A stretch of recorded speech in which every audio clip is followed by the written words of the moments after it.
Adım Racula, soyadım Ünlü. Yaya Kemal Beyazlı İlköğretim Okulu'na gidiyorum. 8. sınıf öğrencisiyim.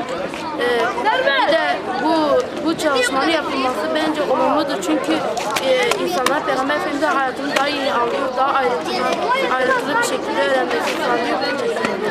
Bence iyi geçti. Çünkü çalışan kitapta hemen hemen hepsi çıktı. Kitapla ilgili bütün sorular hepsi çıktı. Çalıştığın süre ne kadar sürede çalıştın? Hemen hemen günümün yarısını kitapla çalışıyorum. Adım Abdülselam, soyadım Abdülselam. Lise okuyorum, aynı zamanda medresede okuyorum. Bu çalışmayı düzenlerden Allah razı olsun. Bu siyerin emrine daha detaylı bilgi sahibi olmanızın bu çalışmayı düzenlerden Allah razı olsun. Gel sonra ünlü.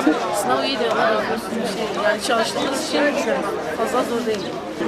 Siyeri. Aslında Peygamber Efendimiz'in hayatını öğrenmek için çalıştık. Tabii bunun yanında birinci olmak için de çalıştık şimdi. İnşallah. Vallahi benim kendi görüşme göre çok iyi oldu yani. Bu sınavların sık sık yapılması daha iyidir. Resul Aleyhisselatü Vesselam'ın daha iyi tanıtılması adına çok iyi bir organizasyon.